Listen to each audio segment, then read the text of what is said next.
Hello everyone, welcome to my channel. So today we'll read about the development of embryo.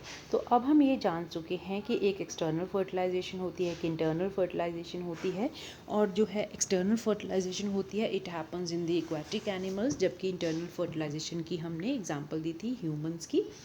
Now अब हमने ये जाना था कि सिर्फ एक सिंगल सेल है that will become into a big individual, but how this process take place, now will read all this in the development of embryo. So let's get started. We will read about the development of embryo. So fertilization result in the formation of zygote which begin to develop into an embryo. तो हमने ये जाना था जब fertilization हो जाती है तो उससे जो है एक zygote फॉर्म में होता है जो कि डेवलप करता है into the embryo. तो आप यहाँ पे देख सकते हैं कि जब जो है फीमेल की बॉडी से जो है एग रिलीज हो रहा था तो यहाँ पे जो है आके स्पर्म मीट हुआ, right. So ovulation is the process during which the eggs are released from the human body, from the human female body. तो आप यहाँ पे देख सकते हैं कि जैसे ही जो है जो एग रिलीज़ हुआ तो यहाँ तक स्पर्म पहुँचा.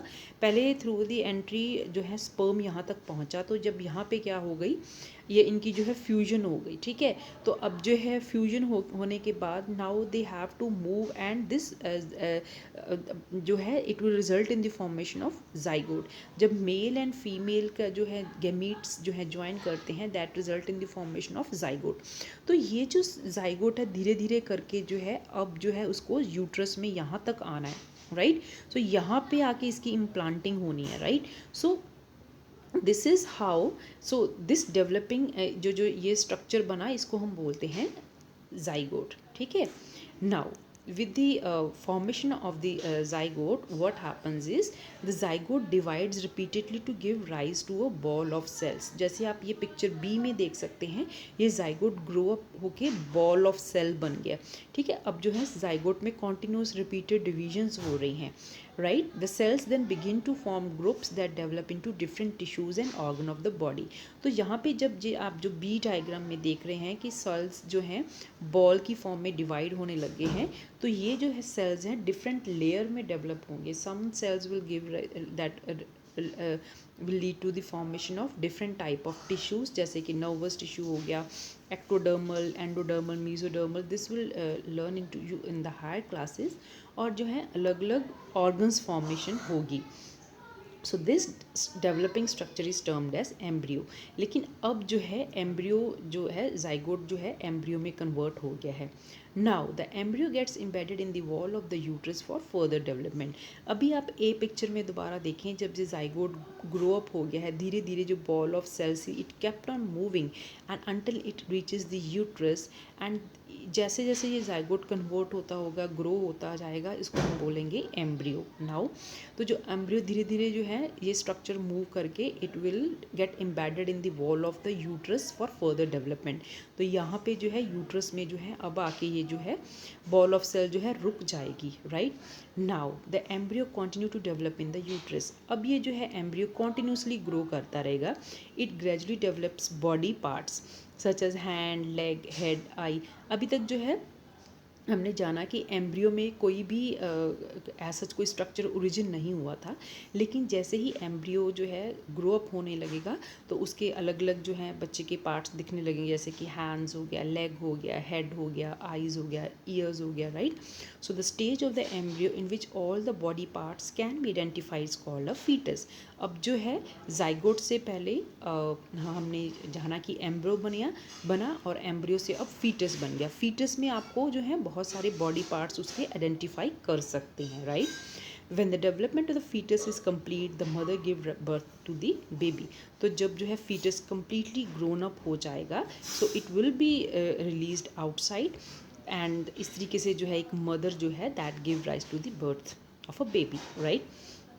Now internal fertilization take place in hen also. लेकिन इंटरनल फर्टिलाइजेशन तो हैन में भी होती है, but do hen give birth to babies like human being and cow. लेकिन हैन तो है ह्यूमन बींग और काउ की तरह अपने बच्चे को जन्म नहीं देती है. You know they do not. Then how are the chick born. तो फिर चिक का बर्थ कैसे होता है अब हम जानेंगे. सपोजिटली कि जो है एग रिलीज़ होने से पहले जो है जो that hen that came into the contact with the cock, right. फिर क्या होगा, soon after fertilization the zygote divides repeatedly and travel down the oviduct.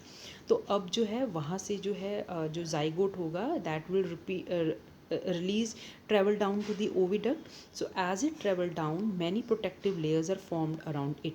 तो हमने ह्यूमंस में जाना कि बॉल ऑफ सेल बनता जाता है।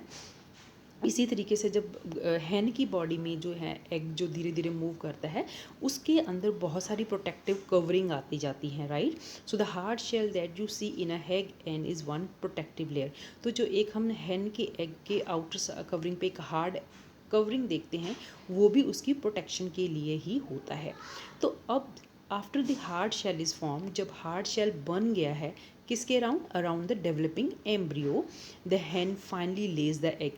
तो जो वो है एम्ब्रियो को जब डेवलप हो गया है तो हैन जो है अपना एग जो है ले कर देती है, जो है एग बाहर आ जाता है। अब क्या होगा, the embryo take about 3 weeks to develop into चिक।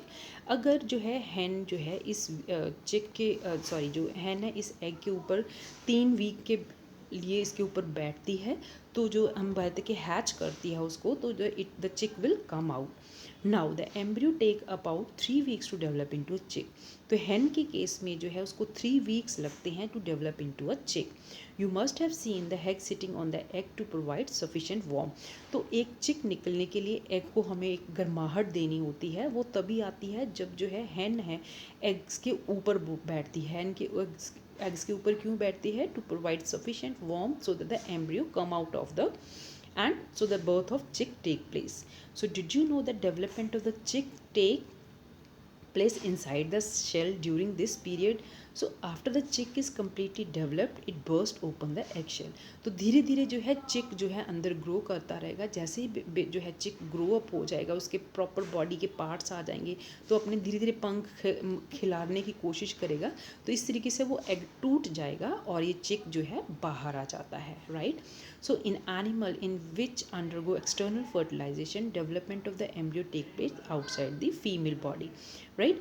ऐसे एनिमल्स जहाँ पे जो है एक्सटर्नल फर्टिलाइजेशन होती है जैसे कि फ्रॉग फिश में, वहाँ पे डेवलपमेंट ऑफ एम्ब्रियो कहाँ पे होती है, take place outside the female body. लेकिन हैन में जो है एम्ब्रियो जो है ऑलरेडी जो है उसके अंदर ही होता है, इसलिए हम बोलते हैं that's why hen is also categorise into the internal fertilisation, right. Now the embryo continue to grow within their egg covering. तो अब जो एक्सटर्नल फर्टिलाइजेशन जो कि पानी में हो रही है वहाँ पे जो है एम्ब्रियो होता है वो कॉन्टिन्यू करता रहता है to grow within their egg covering. So after the embryos develop the egg hatch. तो जब एम्ब्रियो डेवलप कर जाता है तो जो है एग जो है उसकी हैचिंग हो जाती है। Now you must have scene numerous tadpole swimming in pond and stream. यही एक रीज़न होता है कि आप बहुत सारे जो टेडपोल्स जो होते हैं you see them when they are swimming in the pond and stream, क्योंकि वहाँ पे जो है एग जो होते हैं हैच हो चुके होते हैं। तो मैं उम्मीद करती हूँ आपको एक्सटर्नल और इंटरनल फर्टिलाइजेशन का कंसेप्ट समझ में आया होगा। अगर आपको कोई कंसेप्ट समझ में नहीं भी आया तो आप मुझे कमेंट सेक्शन में मेंशन कर सकते हैं। अगर आपको ये मेरा लेसन पसंद आया तो आप अपने फ्रेंड्स के साथ शेयर कर सकते हैं। And thank you so much for watching.